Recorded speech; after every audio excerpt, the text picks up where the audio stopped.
मस्त जबरदस्त जिंदाबाद। अब आप ये कहोगे ये डायलॉग तो मेरा है नहीं, तो आज मैं क्यों बोल रहा हूं? इसलिए बोल रहा हूं क्योंकि मेरे दोस्त, मेरे एक भाई और बहुत पुराने जानकार संदीप भाई की बात करते हैं तो वो आज हमारे साथ में हैं कनाडा से। और आपने जो है इनको कई बार ट्विटर पे या वीडियोस के अंदर ये डायलॉग बोलते सुना होगा। तो मुझे लगा कि इंट्रोडक्शन मैं अपना तो देता ही हूं, कुछ नए तरीके से बताने की कोशिश करूं। और संदीप भाई से आज हम जानेंगे कि बिटकॉइन का फ्यूचर क्या लगता है और क्या डिफरेंस है कनाडा में ट्रेडिंग करने में और इंडिया में। और जो पीछे अभी ये सिचुएशन बनी है ना, पिछले एक हफ्ते के अंदर इंटरनेशनल एक्सचेंजेस पे शैडो बैन की बात हो रही है या बहुत कुछ निकल के आ रहा है, तो क्या इंप्रूवमेंट जो इंडियन एक्सचेंजेस हैं या क्या इंफ्रास्ट्रक्चर जो है, कुछ सजेशन अगर ये देना चाहें तो क्या हो सकती हैं वो। और कुछ कॉइन्स जो संदीप भाई को लगता है कि 2024 के अंदर पोटेंशियल रखते हैं, तो उस बारे में आज इस वीडियो के अंदर हम बात करने वाले हैं। तो सबसे पहले तालियों के साथ और लाइक के साथ में संदीप भाई का स्वागत करते हैं। क्रिप्टो पॉइंट हिंदी जो है इनका यूट्यूब चैनल है, बहुत अच्छा कंटेंट है और बहुत मतलब शिद्दत से बनाते हैं अपनी वीडियोस को, तो उनकी वीडियो को जाके जरूर देखिएगा, उनके चैनल को भी जाके जरूर देखिएगा। वेलकम संदीप भाई। Thank you so much Pankaj भाई। ये तो बहुत अच्छा इंट्रो दिया आपने, मजा आ गया भाई। सुनो, जो पंकज भाई ने कहा जरूर करना वो। कैसे हैं पंकज भाई? बहुत दिनों बाद मिल रहे हैं हम। बातें तो होती रहती है हमारी फोन पर, व्हाट्सएप में, लेकिन फेस टू फेस आज बहुत दिनों बाद मिल रहे हैं। इंटरेक्शन तो मतलब मेरे ख्याल से एडी भाई के चैनल पे लास्ट टाइम बात हुई थी, अदरवाइज हाँ, मैसेज पे तो बात होती रहती है। होती और रहती मैं है। आपको बता दूं कि यहाँ पे जब हम रिकॉर्डिंग कर रहे हैं शाम का टाइम है, लेकिन संदीप भाई के पास टाइम नहीं था। हमने सुबह सुबह शायद वहाँ पे 7 साढ़े 7 बज रहे होंगे, हमने इनको हाँ, अभी पकड़ तो लिया, आठ या आप 8 बजे। हमारे को वीडियो बनाओ। हम चाहते हैं कि आप अपनी बात भी रखो क्योंकि हम एक सीरीज बना रहे हैं। और मुझे लगा संदीप भाई को छोड़ दें, ऐसा कैसे हो। तो संदीप भाई को आज हमने पकड़ लिया। तो नहीं संदीप नहीं, भाई, थैंक यू थैंक यू। शुरुआत शुरुआत से ही करते हैं। सबसे पहले आप ये बताओ कनाडा के अंदर और इंडिया के अंदर ट्रेडिंग को लेके क्या डिफरेंस है? तो एक तो मुझे लगता है, जो शायद आप भी बहुत सारे लोग अग्री करेंगे उस चीज में, और नहीं करेंगे तो आप फीडबैक दे सकते हैं कमेंट्स में, कि जो क्लैरिटी है और रूल्स रेगुलेशन की बहुत ज्यादा कमी है इंडिया में। और कनाडा में क्लैरिटी बहुत साफ है, मतलब बहुत ज्यादा क्लैरिटी है और हर चीज बहुत साफ है। फॉर एग्जांपल, एक टाइम पे एफटेक्स यहाँ पर बहुत अच्छे ढंग से काम कर रहा था। जब एफटेक्स था, बाइनेंस भी काम कर रहा था। उसके बाद ओंटारियो ने, जो स्टेट है, ऐसे प्रोविंस बोलते हैं उसको, ऐसे इंडिया में स्टेट होते हैं, उन्होंने बाइनेंस को बैन कर दिया और उससे पहले एफटेक्स बंद भी हो गया था।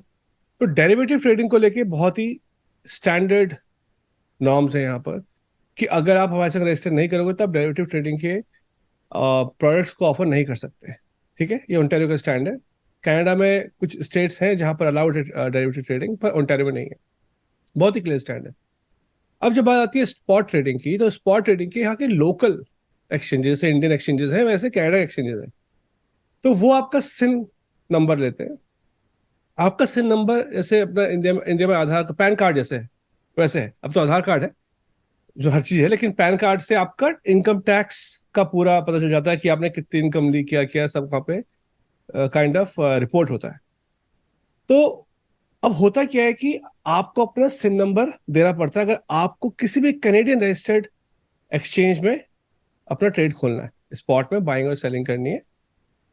उससे ये होता है कि अगर आपने कुछ प्रॉफिट बनाया या लॉस बनाया, तो आपको साल के एंड में रिपोर्ट मिल जाती है।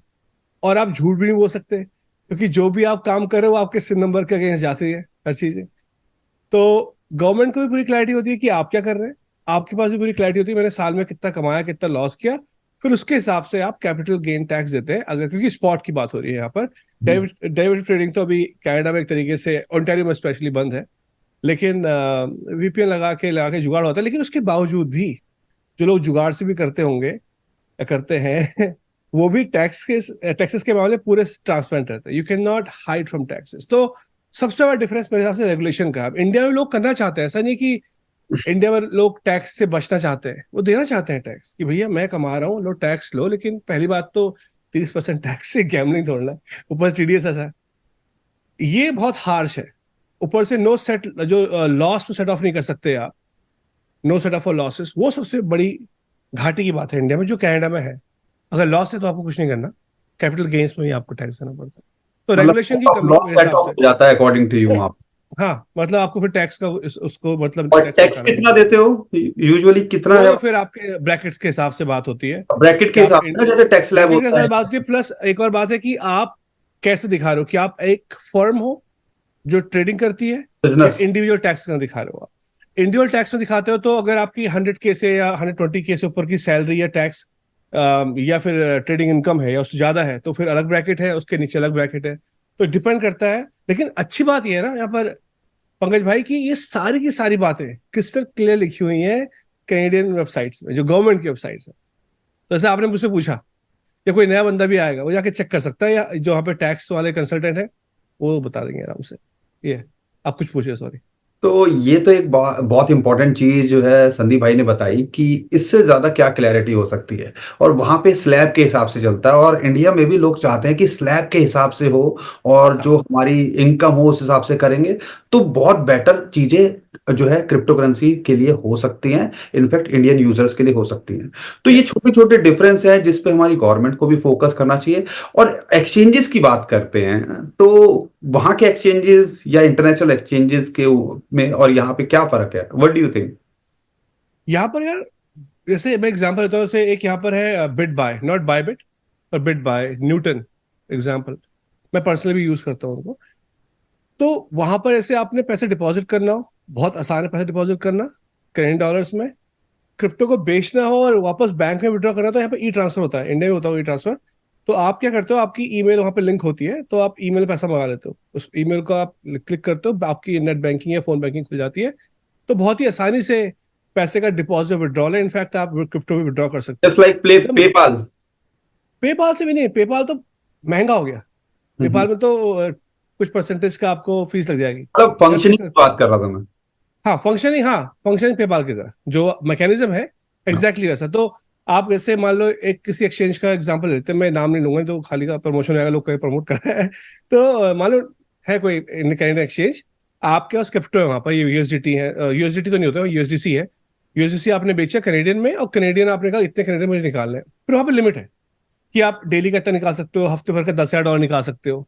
तो ये सारे के सारे सब रेगुलेशंस के अंदर आते हैं। कहीं ऐसा तो नहीं कि आप 1 लाख डॉलर निकाल लो एक बार में, नहीं निकाल सकते। उसके लिए फिर अलग तरीके से आपको जाना पड़ेगा, अपने आप को एज अ क्रिप्टो फर्म कुछ रजिस्टर कराना पड़ेगा उसमें, राइट। तो बहुत इजी मैकेनिज्म है, डिपॉजिट भी इजी है और विड्रॉल भी बहुत इजी है। क्रिप्टो का ट्रांसफर भी बहुत इजी है। और मजे की बात, ये जो आपने पूछा ना कि क्या कर सकते हैं इंडियन एक्सचेंजेस, यस। अगर आप उनके एग्जाम्पल, जो मैं नाम लेता हूँ एक एक्सचेंज का, न्यूटन जैसे है कनाडा में, तो उनका एक पेज होता है, आउटेज पेज। तो मान लो अगर आपको भी क्रिप्टो विड्रॉल में इशू आ रहा है, तो लिखा होगा कि पिछले घंटे से हम ये आउटेज फेस कर रहे हैं, अगले 5 घंटे तक रिजॉल्व हो सकती है। मैं नहीं कह रहा कि बहुत अच्छा एक्सचेंज है वो, एक मैं एग्जांपल दे रहा हूं आपको। अगर आपका इंटरैक्ट ई ट्रांसफर में इशू आ रहा है डिपॉजिट में या विड्रॉल में, तो आपको बताएंगे कि अभी यहां पर ये इशू आ रहा है। तो आप भी कहोगे यार अभी मैं पैसे नहीं निकालता। नहीं तो होता ना, अरे मैंने पैसे निकाले 10 घंटे हो गए आए नहीं। नहीं तो विड्रॉल 5 मिनट के अंदर अंदर, 2 मिनट में आ गया। इंडियन एक्सचेंजेस में तो यही हो रहा है ना, मतलब पैसे विड्रॉल की बात करो, डिपॉजिट में ही डिपॉजिट ही नहीं पहुंच पाते हैं वहां, तो विड्रॉल की तो दूर की बात है। तो विड्रॉल ये कहते हैं कि बड़ी परेशानियां हो रही हैं और बहुत कंप्लेंट आती है। और आई थिंक यही चीजें हैं, छोटी छोटी चीजें। देखो, यूजर को क्या चाहिए? Ease of withdrawal and deposit सबसे इंपॉर्टेंट चीज है। हाँ, बंदा ट्रेडिंग में तो कॉम्प्रोमाइज कर लेगा, पैसे जो ऊपर नीचे होंगे थोड़ा, क्योंकि इंडिया में तो प्रीमियम भी चलती है, वो बंदा मैनेज कर रहा है। लेकिन अगर आप बोलोगे कि भैया पैसे भी आराम से नहीं दोगे और लोगे भी नहीं, तो कैसे वहां पे ट्रेड कर पाएगा? और सिर्फ कंप्लायंस होना और वही दिखाना कि सब चीजों के लिए रीजन दे देना कि हम रजिस्टर्ड है, हम रजिस्टर्ड है, उससे काम नहीं चलने वाला है। आपको एक लेवल अप अपना करना पड़ेगा इंटरनेशनल एक्सचेंजेस की तरह। और यहां पर अगर आप चाहते हो कि लॉन्ग रन के अंदर करना, क्यों आज की डेट में सिचुएशन ऐसी लगती है कि बस वो चाहते हैं कि हमारे पास यूजर्स आ जाएं, ट्रेड करें, लेकिन जब उनके प्रॉब्लम्स की बात आती है तो कोई सॉल्यूशन कहीं दूर दूर तक नहीं दिखता। आप भी फेस करते होंगे बहुत सारे, मैं कमेंट पढ़ता हूँ ट्विटर पे, तो ये सारी चीजें देखने को मिलती हैं। मैं तो अभी एक तरीके से एक काइंड ऑफ नॉट मुहिम पर, देखो ऐसा है तो मेरे को ऐसा लगता है पंकज भाई, और आप शायद ज्यादा जानते हो इंडिया के बारे में इस वक्त क्योंकि आप वहां पर हो। लेकिन मुझे ऐसा लगता है कि एक होती है नियत, कुछ अच्छा करने की या नहीं करने की, है ना। वो सबसे बड़ी चीज होती है कि यार कुछ भी हो, मेरी नियत अच्छी है, मैं इसे अच्छे ढंग से करूंगा। एक होता है वो दोगलापन, जैसे बोलता है भाई, अश्विनी भाई बोलता है दोगलापन। तो इंडिया में दोनों चीजें हैं जो मैंने ऑब्जर्व की। कुछ एक्सचेंजों की नीयत अच्छी है जो काम करना चाहते हैं, कुछ में दोगलापन है। मैं नाम किसी नहीं ले रहा यहाँ पर, लेकिन बात यह है कि जो एक्सचेंज जानबूझकर गलती या बदतमीजी कर रहे हैं उनके अगेंस्ट तो बोलना पड़ेगा इंडिया में। बिल्कुल सही। और जो एक्सचेंज अच्छा काम कर रहे हैं, करने की कोशिश कर रहे हैं, उनको सपोर्ट भी करना पड़ेगा। हमको आपको नहीं, पूरी कम्युनिटी को करना पड़ेगा, क्योंकि डेमोक्रेसी की तरह है ना, for community bye community of community ना।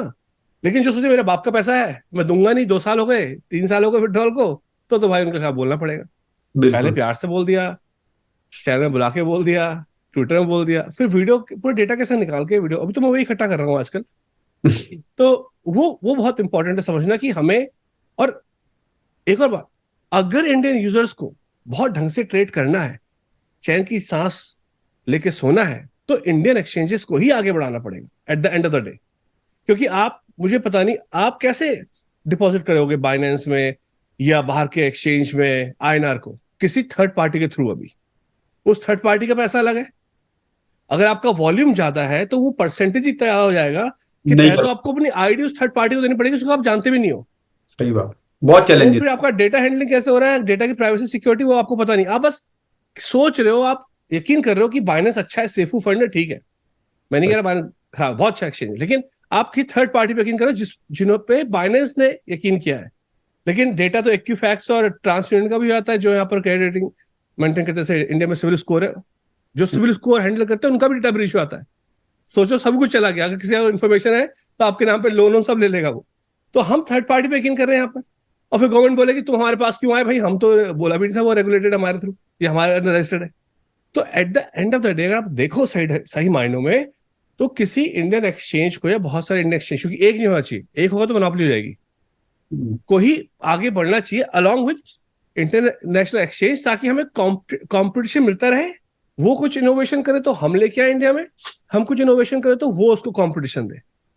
तो ये होना चाहिए। और जो अच्छे एक्सचेंज है या काम करने की सोच है उनको सपोर्ट करना चाहिए। जो गलत काम कर रहे हैं या लोगों को उल्लू बनाने से, आपने बोला यूजर से मतलब है, उनको रोकना चाहिए या उनसे उनको ठीक करवाना चाहिए। और जो भी इंटरनेशनल एक्सचेंज में फैसिलिटीज हैं, फंक्शनैलिटीज है, वो इंडियन एक्सचेंज को भी देना चाहिए। क्यों यार, जब हम बोल रहे हैं कि कितने गर्व से नहीं बोलते हम कि देखो गूगल का सीईओ कौन है, देखो माइक्रोसॉफ्ट का सीईओ कौन है, अरे देखो ना सबसे बड़े एक्सचेंज का सीईओ कौन है, ऐसा भी तो इंडिया से होना चाहिए ना। वेरी। तो ये सब चीजें क्यों नहीं होती? क्योंकि इंडिया में रेगुलेशन की कमी और क्लैरिटी की कमी, अगर वो हो जाए पहले तो सब चीज फ्लो कर जाएंगी। और फिर हमें जो अच्छा काम कर रहा है उनको सपोर्ट करना पड़ेगा, मुझे ऐसा लगता है पर्सनली। ये मेरे पॉइंट है। बहुत सही बोला। और एक ओवरव्यू भी आपको मिल गया होगा कि रेगुलेशंस में कहाँ कमियां हैं, एक्सचेंजेस को क्या करना चाहिए, क्या डिफरेंस है बाहर के देशों में, खासकर कनाडा की बात करते हैं और इंडिया में। थोड़ा क्लैरिटी और आएगी और आने वाले टाइम में लगता है कि धीरे धीरे वो सारी चीजें आनी है। तो ये बात तो हमने कर ली, लेकिन जो एक इम्पॉर्टेंट चीज है वो है बिटकॉइन। बिटकॉइन है तो सब है, हम यही कहते हैं ना, सब कुछ। वो सही बात है। बिटकॉइन एक सन का काम कर रहा है हमारे पूरे सोलर सिस्टम के अंदर, ठीक है ना। सब चीज के तो, अराउंड रिवॉल्व कर रही है। तो यहाँ पर अगर हम बात करते हैं, तो what do you think, bitcoin का क्या लगता है फ्यूचर? क्या देखो 2020 में बिटकॉइन का फ्यूचर हमें बताने ऑल की टाइम हिम्मत ना हाई? आपकी है ना मेरी है, किसकी हिम्मत नहीं बताने की फ्यूचर, क्योंकि वो इतना बड़ा है ना एक तरीके से। हम सोच भी नहीं सकते, हम सिर्फ प्रिडिक्ट कर सकते हैं based on pass data, speculation लगा सकते हैं कि ऐसा हो सकता है क्योंकि ऐसा हुआ था। लेकिन अगर कोई सही मायनों में डीप जाए, मनी को पढ़े, तो हम सोच भी नहीं सकते कि बिटकॉइन कहां तक जाएगा। एग्जाम्पल बोल रहा हूं मैं आपसे, एक एक टाइम तक, ये 19 समथिंग तक, 70s या एग्जैक्टली मुझे एग्जैक्टली ये याद नहीं, लेकिन तब तक गोल्ड स्टैंडर्ड हुआ करता था कि इतना गोल्ड तो इतना में छपेगा। तो आप बोलते थे जो कंट्री अगर रिच है तो उसके पीछे रीजन है कि गोल्ड की माइनिंग करके उनके पास गोल्ड है या ट्रेड करके गोल्ड है, उसके एवज में वो पैसा छाप रहे हैं। तो कुछ तो है जिसके अगेंस्ट वो पैसा छाप रहे हैं। फिर धीरे धीरे ऐसा हुआ कि उस स्टैंडर्ड को हटा दिया गया, जितना बड़ी पैसा छाप लो। तो मतलब अगर आप सरकार में हो, अगर आप यूएस में बैठे हो या कहीं बैठे हो, तो आप जितना बड़ी पैसा छाप लो। उस पैसे को छापने का घाटा क्या होता है? जब ज्यादा पैसा मार्केट में आ जाता है बिना किसी बैकिंग के, तो फिर वो बढ़ता है लोगों में ऐसे ही। और जब लोगों में ऐसे ही बढ़ता है, उससे बढ़ती है महंगाई। उस महंगाई को कम करने के लिए या उस महंगाई को रोकने के लिए फिर बढ़ते हैं इंटरेस्ट रेट। जब इंटरेस्ट रेट बढ़ते हैं तो लोग बहुत बार जो जरूरत की चीजें होती हैं वो भी नहीं खरीद पाते। मैं एग्जांपल देता हूँ, एक स्टोर है कॉस्को। जब भी हम कॉस्को जाते हैं हमारी ज्यादातर कार्ट भरी भरी होती है, टचवुड भगवान की दुआ से भरी रहे। लेकिन मेरी नहीं, बहुत सारे लोगों की कार्ट भरी रहती है, मतलब खूब सारा सामान लेके आते थे आप। मैं अभी क्रिसमस टाइम पे गया था तो लोग आधा आधा कार्ट से भी आधी कार्ट लेके जा रहे हैं। इंटरेस्ट रेट, हर चीज में महंगाई इतनी हो गई है। और बाद में at the end of the day, ये अगर कोई बैंक खराब काम करे तो सरकार उनको बेल आउट करती है। वो बेल आउट का पैसा कहां से आ रहा है? इवन तो छाप रहे हैं लेकिन फिर भी टैक्स पे हमें करना पड़ रहा है। तो at the end of the day हम पे ही गाज गिरती है, चाहे वो टैक्स के रूप में हो चाहे महंगाई के रूप में हो। ये समझना बहुत इंपॉर्टेंट है कि फ्री का पैसा कुछ नहीं होता। और जब आप उसको कंपेयर करोगे बिटकॉइन से, कि बिटकॉइन कैसे एक अलग ही, उसकी डायमेंशन ही नहीं है हमारे पास उसकी। हम उसको कुछ भी बोलते हैं, sound money, money of internet, money of future, digital gold, लेकिन हम ये समझ ही नहीं पा रहे हैं अभी कि वो क्या कर सकता है। फॉर एग्जाम्पल, उसको माइनिंग करने में क्या एफर्ट्स लगते हैं, उसको आप डुप्लीकेट नहीं कर सकते, जब बढ़ जाए तब छाप नहीं सकते, किसी गवर्नमेंट की बॉडी के अंदर वो कंट्रोल में नहीं आता। हाँ, आप कोई गलत काम कर रहे हो उससे सीज कर सकते हो, लेकिन आप ऐसा नहीं कि बिटकॉइन माइनिंग माइन हो रहे छाप लो सब खींच लो, नहीं हो सकता। राइट? और कितने प्यारे तरीके से डिसेंट्रलाइजेशन को का मतलब बिटकॉइन ही है डिसेंट्रलाइजेशन एक तरीके से। अनलेस अनटिल हम बात करें कि हाँ कुछ माइनर्स हैं जिनके पास बहुत सारी माइनिंग फर्म्स हैं बड़ी बड़ी, वो माइन कर रहे हैं, उससे फर्क नहीं पड़ता। वो माइन करे ठीक है, जब सर्कुलेशन में आ रहा है तो कंप्लीटली डिसेंट्रलाइज्ड है वो। ठीक है? तो अब अगर वैसे बात करें फ्यूचर में, तो मेरे हिसाब से ऐसा होगा कि जिसके पास बिटकॉइन होगा ही नहीं, मान लो 0.001, तो लाइन में लग ही नहीं पाएगा। और लाइन किसी भी चीज की हो सकती है। बात समझ रहे हो? मतलब पैसे की तो इज्जत ही गिर जाएगी यार। सोचो ना, एक बात सोचो, जिम्बाब्वे का डॉलर, किसी और कंट्री का डॉलर, बिलियंस ऑफ डॉलर में 1 किलो टमाटर आता है। कोई बात है ये? पैसे की वैल्यू सब घुस गई ना नीचे, कोई इज्जत ही नहीं रही क्योंकि पैसा इतना मार्केट में आ गया। तो वो चीजों को अगर सिर्फ उसी का एग्जांपल ले तो उसको ही बिटकॉइन अपने हाविंग से कंट्रोल कर लेता है ना? बहुत तो सही। ये है। बाकी तो बहुत सारी बातें इसमें हो सकती है, बहुत लेकिन कुछ है मेरे और हिसाब से बिटकॉइन बहुत फ्यूचर है और इंटरेस्टिंग होना है। ही चाहिए। संदीप भाई, ऐसे कई बार तो ऐसा लगता है बस सुनते रहे आपको, क्योंकि बहुत कुछ है एक्चुअली में। लोगों को चाहिए होता है कि फटाफट से सारी चीजें बता दें, लेकिन ये जो बातें करी है ना और जो एग्जाम्पल दिए हैं, अगर आप उनको सीरियसली सीखोगे तो बहुत कुछ इन फ्यूचर आपको एक आइडिया लग सकता है कि बिटकॉइन क्या कर सकता है। तो ज्यादा दूर नहीं जाएंगे। संदीप भाई, ये बिटकॉइन ईटीएफ को लेके जो माहौल बन रहा है, और एक्चुअल में बिटकॉइन के ईटीएफ सुनने में आ रहा है इस हफ्ते भी आ सकते हैं, या अगर नहीं आएंगे तो 2 महीने बाद आ जाएंगे। तो 2024 के अंदर अगर ईटीएफ आते हैं तो उसका इम्पैक्ट बिटकॉइन पे क्या देखते हो, और क्या लगता है कि क्या ये ऑल टाइम हाई को छू सकता है बिटकॉइन का प्राइस? अगर 2024 में अप्रूव हो गया और स्टार्ट हो गया इसका सब काम, यस। लेकिन जिनको बिटकॉइन ईटीएफ के बारे में नहीं पता, ईटीएफ के बारे में नहीं पता, तो ईटीएफ होता है एक्सचेंज ट्रेडेड फंड। हम्म। अब बिटकॉइन का स्पॉट ईटीएफ क्यों इतना बड़ा माना जा रहा है या क्यों इतना बड़ा है? तो जब कोई भी ऐसे, जब ईटीएफ आता है तो लोग, नॉट आपके मेरे जैसे रिटेल लोग, बड़े बड़े इन्वेस्टर्स जिनके पास, हमारे जैसे कनाडा में हमारा वो है जहाँ पे पेंशन फंड मैनेज होता है कनाडा में, जैसे, या फिर इंडिया में आप कहते हो ना एलआईसी करा दी हमने, तो एलआईसी कराने के बाद भी तो एलआईसी वाले कहीं पैसा लगाते हैं। ठीक है? तो जब ईटीएफ आता है तो ऐसे बड़े बड़े फर्म्स, इन्वेस्टर्स ईटीएफ के थ्रू पैसा इन्वेस्ट करते हैं। और अगर बिटकॉइन का स्पॉट ईटीएफ आ गया, देखो डेरिवेटिव ईटीएफ ऑलरेडी है, स्पॉट ईटीएफ में, और अभी तक है नहीं यूएस में कोई भी स्पॉट ईटीएफ बिटकॉइन का। आना बड़ी बात इसलिए है क्योंकि बहुत सारा पैसा बड़े बड़े इन्वेस्टर से, बड़ी बड़ी फर्म से आ जाएगा बिटकॉइन के अंदर। पैसा आएगा बिल्कुल। मतलब, पैसा आएगा मतलब खरीदा जाएगा बिटकॉइन। खरीदा जाएगा, डिमांड बिटकॉइन, बढ़ेगी, सप्लाई कम डिमांड बढ़ेगी। होती है, तो अल्टीमेट डिमांड ऑलरेडी है, डिमांड ऑलरेडी है, पर वो ईटीएफ बढ़ेगी नहीं है। इनफैक्ट। और बढ़ेगी, फिर वही होगा डोमिनो इफेक्ट। अरे, इसके पास है। अभी तो सिर्फ ये देखते हैं लोग कि माइकल सेलर के पास है। सही बात है। माइकल सेलर के पास हल्का सा, जब इलॉन मस्क ने लिया था कैसे भागा था। अब वहां पर ये भी हुआ कि उस टाइम पे यूएस से पेशेंट वो एक्स्ट्रा मनी जाने लग गया था कोविड के चलते। इलॉन मस्क ने उस टाइम लिए तो बहुत भयंकर जंप आया था, उसने बहुत सारे रेजिस्टेंस तोड़ा था एक।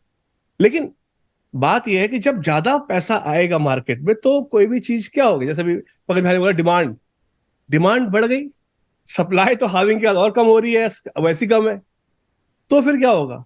पैसा, प्राइस ऊपर ही आएगा, buying buying buying buying buying buying, पैसा ऊपर। लेकिन ये भी याद रखना है कि ये जो बड़े बड़े इन्वेस्टमेंट फर्म्स होते हैं ये मार्केट बाय बहुत कम करते हैं, करते ही नहीं है। लिमिट ऑर्डर लगाते हैं छोटे छोटे छोटे करके, ताकि हमें पता ना चले। नहीं, क्यों इनके अगर संग हमने बाय कर लिया तो फिर बल्ले बल्ले हो जाएगी ना। आपने, अरे चिंता मत कर भाई, वो ब्लैक रॉक ने खरीदा, इस प्राइस तो हमने भी खरीदा है।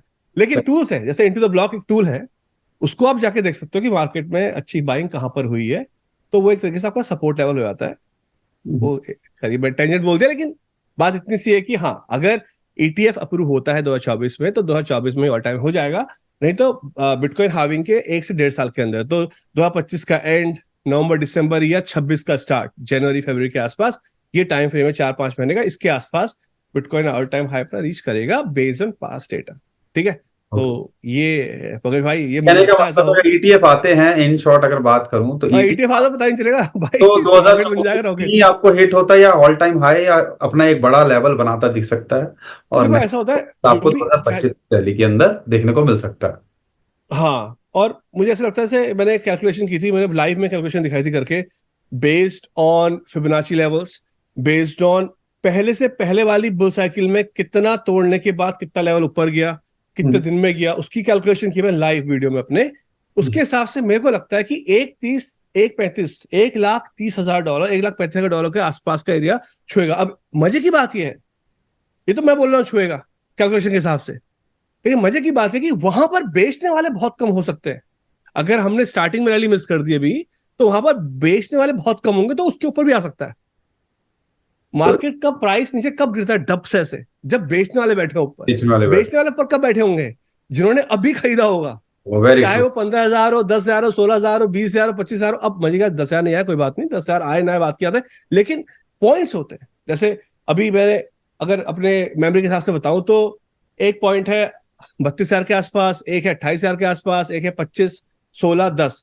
तो इन 4-5 पॉइंट में आप पैसा लगा के छोड़ सकते हो कि यार मुझे मान लो एग्जाम्पल $1,000 लगाना है, 250, 250 बांट दिया मैंने, डी से कर लिया, डॉलर कॉस्ट एवरेजिंग कर ली कि भैया जा, अब मैं बैठ गया बस। ETF simple. आए तो रॉकेट, और ना आए तो भी रॉकेट 1.5 साल के अंदर, वही 2025 के एंड, 2026 की स्टार्टिंग। ये तो है। 2 साल भरपूर जो है बिटकॉइन ने मौका दिया था डीसीए करने का, और डीसीए कई लोगों ने मौका भी मिल सकता है, मौका भी मिल सकता है, हो क्योंकि सकता है अभी भी मौका है। तो ओवरऑल बिटकॉइन का भी एक आइडिया लग गया कि संदीप भाई भी सोच रहे हैं कि एक रैली अगर आती है तो यहाँ पर 1.30 के आसपास ये देखने को मिल सकता है। हो सकता हाँ है 2025 में मिले या 2026 की शुरुआत में मिले।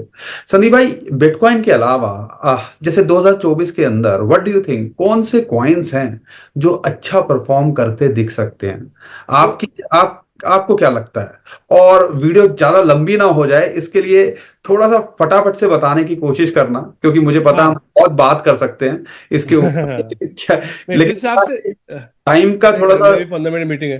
तो जिस हिसाब से मार्केट जा रही है, तो मैं इतने कॉइन्स बता पाऊँ ना बता पाऊँ, लेकिन एथेरियम फॉर श्योर आपकी नजर में होना चाहिए। इथेरियम। आर्क, आर्बिट्रम, मैटिक, और ये सही है। डॉट भी है, डॉट तो है, और लिंक भी है, लेकिन डॉट का ये है कि अभी मैं एक रेजिस्टेंस है उसके आसपास का, जिसने वीकली सपोर्ट तोड़ के रेजिस्टेंस फिर से एक आया है। लेकिन लॉन्ग टर्म के लिए हो सकता है डॉट भी। लेकिन मैं मेनली अभी हूँ मैटिक में, एथेरियम में, और आर्बिट्रम में। ये तीन मैं बोलूंगा। डॉट का मैं बस ट्रेड के लिए यूज कर रहा हूँ, उसको लॉन्ग टर्म के लिए भी होल्ड मैं नहीं कर रहा हूँ। पांच किया पॉइंट था मैंने। तो संदीप भाई ने 5 पॉइंट बता दिए, इथेरियम, एआरबी, हाँ, डॉट, लिंक और मैटिक। ये 5 पॉइंट मैटिक। उन्होंने बताए हैं, उनमें से 3 उन्होंने बोला है कि वो सोच रहे हैं लॉन्ग टर्म के लिए। तो हाँ क्या उनके कोई टारगेट भी डिसाइड करे हुए हैं? देखो हर एक का दिमाग में होता है ना कि मैं इस लेवल पे आएगा तो मैं अपना पोर्टफोलियो अगर लॉन्ग टर्म का है तो एग्जिट करने की सोचूंगा। तो कुछ टारगेट मेरे रखिए। मेरे अगर देखो, ऐसा होता है एक साल में अगर मेरे जो जितना मेरा इन्वेस्टमेंट रहता है उसमें अगर मेरे को 15-20% ही बन जाए, इन्वेस्टमेंट में बोल रहा हूँ, बड़ा पैसा होता है, तो मेरे लिए बहुत होता है। ठीक है, तो अगर यहाँ से सिर्फ 50% भी ऊपर जाता है, 100x, सॉरी 100% मान लो, 2x होगा, तो भी मेरे लिए बहुत है। जहां भी कोई चीज बैठी हुई है, मैं लंबा टारगेट लेके नहीं सोच रहा कि मैं पैसों को निकालूंगा वापस रीयूज करूंगा। ये मेरा पर्सनल तरीका है।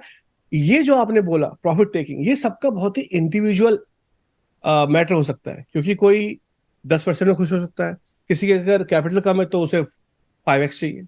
ये है, तो संदीप इतना भाई मेरा ऐसे नहीं बताएंगे, इनसे निकलवाना पड़ेगा मुझे अब। वो किसी और वीडियो में। संदीप भाई, इथेरियम डू यू, लगता है कि $10,000 जाएगा?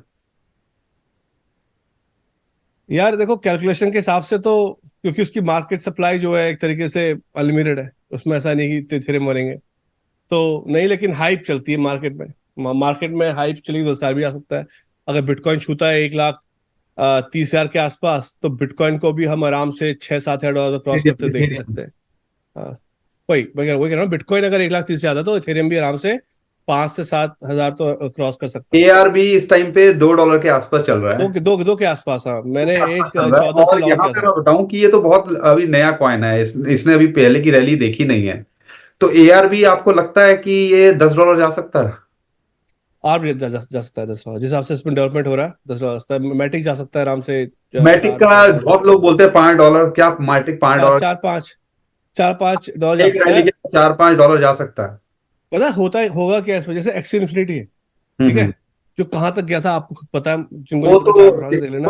वो तो रैली में बहती गंगा में सबने हाथ धो मैं लिया। वही कह रहा हूँ, तो अगर डेवलपमेंट होता है, गेमर्स आते हैं, मान लो कोई गेम की तरफ जा रहा है, पहले से स्टैब्लिश चेन है, ऊपर कोई रेजिस्टेंस नहीं है, मतलब वहां पे पहले मार्केट वहां छू के नहीं आई, तो सब फ्री फ्री फ्लोइंग होता है ऊपर के राइट। लिए। ये है। तो ये और तो अगर मैं ज्यादा पोल का डॉट, बहुत सारे लोग होल्ड भी करते हैं और हमने कई बार डिस्कस भी किया है, हाँ, क्या पोल का हाँ, डॉट तीन चार $100 जा सकता है या कितना डॉलर $50? अपना ऑल टाइम हाई $50 छू सकता है या $100 भी जा सकता है, क्योंकि बहुत सारे लोग यार कहते उनको हैं इस रैली में डॉट, $100 भी जा सकता है। देखो जाने को तो 100-50 सब जा सकता है, लेकिन बात यह है ना कि कितना डेवलपमेंट हो रहा है अभी। बीच में एक एक न्यूज जो आई थी, उसमें बहुत ही नेगेटिव बातें हुई थी डॉट के बारे में, नहीं तो मैंने लोगों को डॉट 3.5-4 डॉलर में खरीदवाया है। अभी की बात बता रहा हूँ मैं आपको। तो जब तक मैं और डेवलपमेंट देखूंगा नहीं तो मैं कुछ बोलूंगा नहीं, तो अगर बिटकॉइन अपना ऑल टाइम हाई तोड़ेगा, तो उसके बाद बाकी जो कॉइन्स है वो भी तो अपने हिसाब से ऑल टाइम हाई को रीच करेंगे राइट। तो ओके। इतना मुझे कहना है, और रही बाकी बात मैं लिंक थोड़ा लिंक डेवलपमेंट देखूंगा तो ही बोलूंगा उसके बारे में ज्यादा, इसलिए अभी मैं डॉट का ज्यादा नहीं बोल रहा। ओके, रही बात लिंक की। लिंक आपको लगता है क्या ये अपना ऑल टाइम हाई छू सकता है, क्योंकि लिंक ने थोड़ा बेटर परफॉर्म किया है अगर दूसरे कॉइन से? लिंक कर सकता है, बिल्कुल कर सकता है, लेकिन मैं मेनली फोकस कर रहा हूँ अभी एथेरियम में, आर्ब में और अपना मैट। इसमें मैटिक में। हाँ, तो हम लिंक लोग लिंक भी कर कोशिश सकता करी है। जानने की दोस्तों, कॉइन्स कौन से हो सकते हैं। और इंटरेस्टिंगली मैं थोड़ा इन शॉर्ट बता देता हूं आपको पूरी वीडियो का सार, क्या फर्क है। वो सारी चीजें आपको आइडिया लग गया होगा ट्रेडिंग करने में, कनाडा के अंदर, इंडिया में रूल्स रेगुलेशन, उस पर नहीं जाऊंगा। लेकिन बिटकॉइन की प्राइस की बात करते हैं तो संदीप भाई भी ये सोचते हैं कि 1,30,000 35,000, क्या है 2024 में या 2025 की रैली में, हाविंग के बाद में वो छूता दिख सकता है। और 5 कॉइन में से 5 कॉइन उन्होंने शेयर किए हैं, लेकिन 3 वो कह रहे हैं कि लॉन्ग टर्म के लिए जो है हम होल्ड करने की सोचेंगे। 2 हो सकता है जो डेवलपमेंट होती है उस हिसाब से आगे प्लान बनाएंगे। वो 3 कॉइन कौन से हैं? वो इथेरियम है, ARB है और आपका मैटिक है। मैटिक। तो संदीप भाई बहुत अच्छा लगा आपसे बात करके। अब कुछ फाइनल कमेंट कुछ बोलना चाहते हो या कुछ आप शेयर करना चाहते हो, या आपको क्या यूजर्स को करना चाहिए, कुछ अपना, वो कहते हैं ना, कुछ ज्ञान बांटना चाहते हो? मतलब क्लोजिंग कमेंट। ज्ञान तो कुछ नहीं है, बहुत सिंपल सी बात है कि हर कोई बोलता है DIY और डू योर ओन रिसर्च। वो करना बहुत इंपॉर्टेंट होता है, क्योंकि और उसमें करना क्या है, इतना ही करना है कि जो टूल्स है ऑन चेन डेटा के, वहां जाके देखो। जो कॉइन मार्केट कैप है, वहां पर जाके देखो कि मार्केट कैप इस कॉइन की क्या है, कितनी सप्लाई है। एक फॉर्मूला बनाओ कि अगर इतना मार्केट में कॉइन आ गया, तो फिर इसका प्राइस कहाँ तक जा सकता है। नॉट जस्ट दैट, गिटहब में जाके देखो क्या डेवलपमेंट हो रहा है, उनके ट्विटर में फॉलो करो। मतलब कहने का ये है, मतलब कि DYOR बहुत इंपॉर्टेंट है, कैसे करना है उसको ये जानना बहुत इंपॉर्टेंट है। मैं छोटा सा कोई एग्जांपल दिया, मेरी पंकज भाई ने वीडियो बनाया, मैं बना दूंगा नहीं तो, कि आप उनके सोशल मीडिया को फॉलो करो, कॉइन मार्केट कैप में आकर रिसर्च करो, गिटहब में जाके देखो डेवलपमेंट हो रहा है नहीं हो रहा है, और पूरा उनका विजन क्या है इसके ऊपर जाके देखो। तो ये बहुत इंपॉर्टेंट, नहीं तो कोई भी आपसे कुछ भी बोलेगा, हाँ ये ऐसा होगा वैसा होगा, आप उनकी बात मान लोगे। बात मानने के बदले खुद से खुद से सीखो, सीखो कि कैसे ये चीजें काम करती हैं, और क्यों ये चीज आगे जा सकती है, क्यों ये चीज पीछे जाएगी। तो ये मेरा कहना है कि तो लर्निंग बहुत मैं भी इंपॉर्टेंट है। मैं भी कोशिश करता हूँ। हमने ये नहीं बोला कि सिर्फ हमारी बात मानो, हमने कहा है कि भैया हमारी भी सुनो, सबकी करो अपने मन की। और संदीप भाई का भी शायद यही इशारा था कि बिल्कुल बिल्कुल। रिसर्च पूरी अपने मन करो। की करने के लिए भी पता होना चाहिए ना करना क्या है। पापा जी ने बोला कुछ, मेरे पापा जी ने बोला जो चाहो बन जाओ, करने के लिए भी, रिसर्च करने के लिए भी कुछ टूल्स, कुछ ज्ञान होना चाहिए, वो खुद से एफर्ट्स डेवलप करना होने पड़ेगा। चाहिए, खुद का वो टाइम है, चीज खुद का एफर्ट है। वो हाँ, आपको भी करनी पड़ेगी, ठीक है ना? एग्जैक्टली। तो दोस्तों आज के लिए इतना ही। उम्मीद करता हूँ आपको हमारा कंटेंट वीडियो पसंद आई होगी। वीडियो पसंद आई है तो लाइक करिएगा, शेयर करिएगा, और संदीप भाई का चैनल क्रिप्टो पॉइंट हिंदी उसको भी जाके ज़रूर देखिएगा। बहुत अच्छा इंटरेस्टिंग कंटेंट। आपको इस वीडियो से एक आइडिया तो लग गया होगा। अगर आपने नहीं देखा है उनका चैनल तो वहाँ जाके ज़रूर देखिएगा। चैनल को सब्सक्राइब भी ज़रूर करिएगा। अभी के लिए विदा लेता हूँ। खुश रहिए, मुस्कुराते रहिए, कमाते रहिए। आपका दोस्त पंकज। थैंक यू, नमस्कार, धन्यवाद। थैंक यू संदीप भाई। थैंक यू भाई, थैंक यू।